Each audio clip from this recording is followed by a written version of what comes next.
What's up, free bitches, wherever you may be, however you may be watching? Thank you for giving me just a few minutes of your time. And I am back with another retro movie review. This one a little bit different, but I'm doing it with my good friend, Mr. Bodark. What's up, buddy? Not much, man. Happy Thanksgiving. Happy Thanksgiving to you too. Happy Thanksgiving to all of you out there, from everybody here at this channel and all around the community. But today we're talking about a very not Thanksgiving movie, but maybe something that reminds us that we need to be thankful on a day like today. And that is a movie that came out in 1983 called The Day After. Now, if you're not familiar with this movie, I'm not entirely surprised.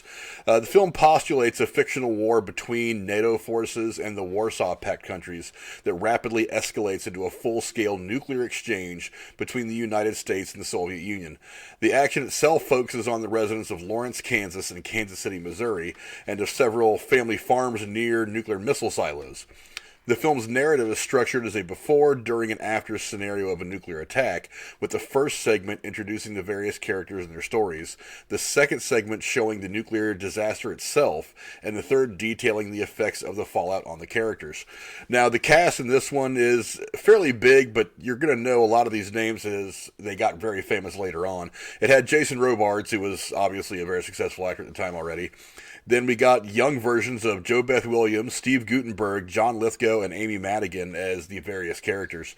Now, one of the things that makes this movie most significant is the time that it took place was when we were in the middle of this Cold War with the USSR, and there was still a lot of Cold War tension left over from everything that was going on after World War II, and just kind of everything that had built up for several years after that. And that kind of led to this movie being made. And this is one of the most poignant films in history that many people under the age of about 30 or 35 have either never seen or really never heard of. Now, Bodark, you got a chance to sit and watch this movie a while back. I put it on your radar because I thought it would be interesting for you. What did you think of it? It was very interesting and realistic take on like what would probably happen if there's ever a nuclear exchange. The fact that they captured all this and they worked real hard on the movie's actual effects and everything, it makes it feel like this actually happened, and it's really phenomenal. I loved it. Yeah, this is a very disturbing kind of film, but it's one of those films that you need every now and again to remind you of just how fragile the human condition can be, especially when left up to the devices of, some, ironically enough, humans. Now, this really is, like I said, it's a horrifying visual of what life would be like for the survivors of a nuclear exchange. One of the most there are several scenes in this film that are just very gut wrenching and very, very scary. A lot of people being separated from their families, you finding out what happens to their family as they start to come together after the attacks and all that. But one of the interesting things that I noticed about this as I was doing some research is they intentionally left kind of ambiguous who struck first. The people that made the movie didn't want it to be necessarily a good guy, bad guy thing. They just wanted it to be. They wanted the focus of this entire film to be on the aftermath of what would happen if we ever got to the point where we were actually throwing nukes at each other. Because the reality is, if this ever came to fruition in real life, it wouldn't really matter who launched first, because we would kind of all be in the same boat at the end when all things were said and done. Bodark, did this give you any pause and make you think about what your life would be like, or how this would affect you if you were in your lifetime this were ever actually to happen? Well, I was born in '95 when the Soviet Union. I think the Soviet Union was still around, and I think they disbanded in I think they disbanded like later on or It was something like actually that. 1990 the Soviet Union collapsed. Oh, 90. Yeah, so Oh, so you didn't catch any of this stuff. I remember being a kid back, growing up back in the 80s and hearing the news stories about, tensions between the Soviet Union and America. The Soviet Union and really a lot of different countries because of their communist leadership. So yeah, I mean, so for me, I mean, now not for me as much as for some of the people older than me that actually went through the nuclear drills and stuff in school. They kind of got to the point where they just stopped doing that stuff because they figured, if you're in school and a nuclear bomb decides to explode, hiding in your desk isn't going to really do much good. But I do remember the days when I was a kid, on the West Coast of people, I remember people still wanting to build bomb shelters because they were afraid of some stuff that was could potentially pop off between the United States and Russia. It's it's really it's just one of those things, especially with the year that we've gone through in 2020. This movie is an interesting reminder as to how we need to make sure that we're keeping ourselves in check. We got to not only watch who's got their fingers on buttons, but we've got to make sure that we're willing to not use these weapons unless we fully understand what could potentially happen. Have you heard any stories from some of your older family members about what it was like to grow up in the Cold War, especially in the 60s and 70s when it was, well, especially the 50s and 60s rather, when it was probably at the most feverish pace where people were more afraid of nuclear weapons than any other time? Well, I know that my grandparents spoke about how they would have to go under their desks almost every like day because it was a drill. Because of the tensions between the Soviet Union and the United States, and they were afraid that someone was going to launch a nuke first. And the I'm not sure about my father and his generation, but I know that my grandparents actually experienced a lot more crazy like things in their lifetime and fear of the Soviet Union and the United States coming to terms with nuclear weapons. That'd be probably the closest thing I think to a story that I can share. Yeah, I remember, as a young child back in the 80s, just the kind of craziness that was still surrounding all this. But some other things that I'd come across, some other little interesting bits of trivia, is that Ronald Reagan, actually, who was president at the time this movie came out, actually watched the film a month before it came out on ABC back in 1983. And he wrote in his diary that the film was very effective and left him greatly depressed, which that's kind of the point of this movie is it doesn't really pull any punches. It shows you in very very certain terms exactly the kind of position that we would all be in if this ever actually happened.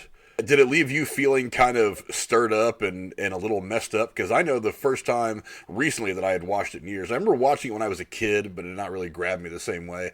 I remember when I came across this about a year ago, and I watched it again. Now I'm watching it as a father and as a grown up and as somebody who's actually into his life. I was like, damn, this kind of thing was actually possible. What were your kind of feelings when you first watched it? I was just baffled. I was like, holy shit, this is like way more like fucked than part of my French, but like it's like the if this actually happened, life as we know it would probably be different today. Like you wouldn't have like, all this life and luxurious life that people are used to. No, it'd be like more of a wasteland and people trying to survive. Like I wouldn't say necessarily it'd be like a Mad Max scenario, but like it'd be more of like a fight for survival mode. I'm not sure. Another reference I think probably would be the closest to like a survival mode would probably be The Road. Yeah. I don't know if you've ever seen that. Oh, I've seen it. Yeah. Yeah, it kind of makes you wonder if something like this actually happened. Would you really want to survive it? I mean, because to be absolutely honest, I'd have to say no. I've said it for a long time now that if nuclear war ever actually broke out, I really, really hope the first nuclear bomb explodes right over my head. I don't want to be a part of anything that happens after that. I wouldn't want to live in a post-apocalyptic world, to be honest, especially with the effects of radiation and stuff like that can do to your body. No, fuck that.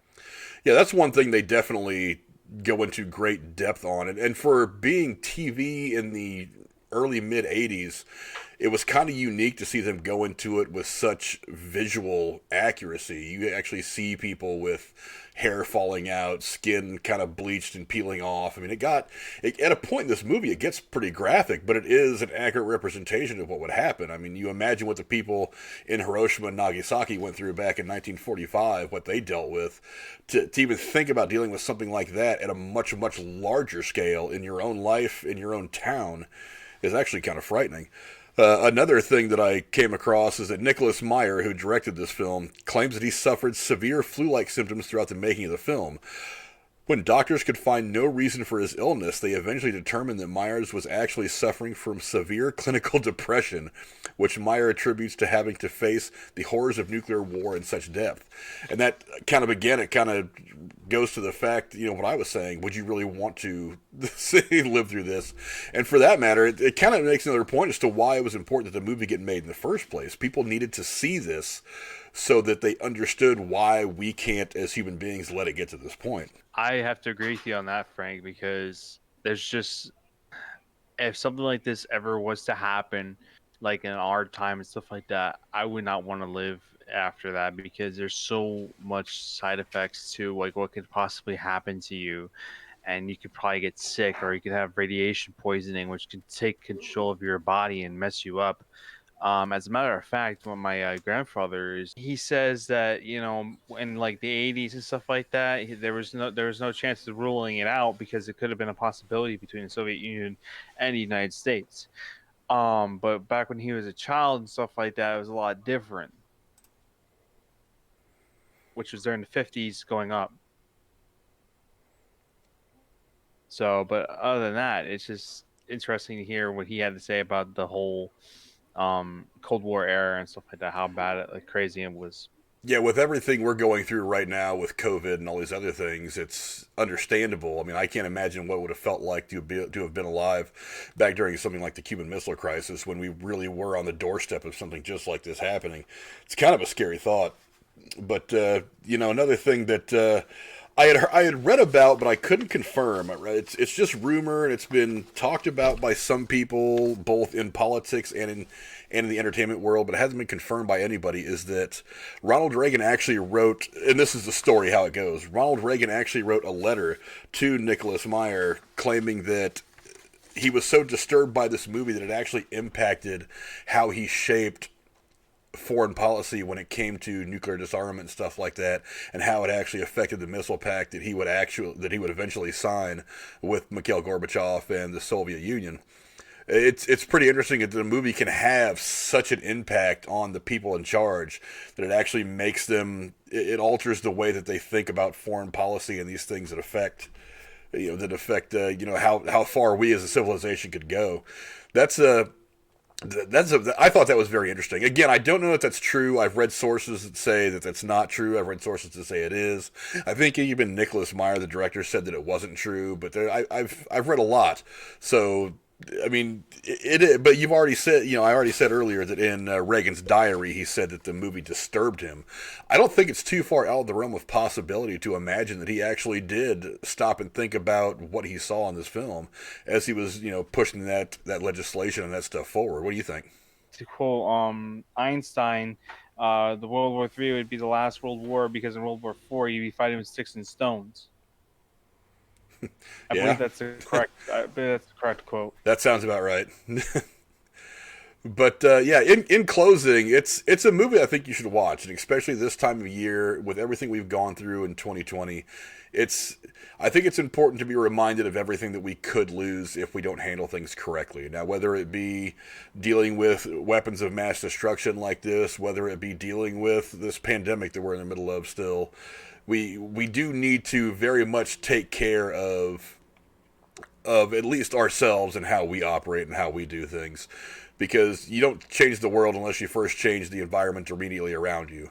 So we need to get some more people doing stuff like that. So that's our review of The Day After. You can actually find this movie for free on YouTube. You don't have to go find it anywhere. It's right here. I'll put the link to it in the description below. You guys can go check it out. It's about an hour and a half long. It aired on ABC, so it's not too, well, other than, some of the visual and the subject matter, it's not too R-rated.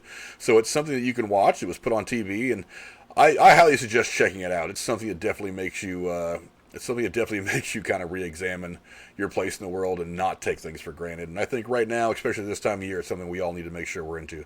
So say goodbye to everybody, Bodark. Goodbye and good night. Bang. No doubt. Thank you all for checking in, and we'll see you next time.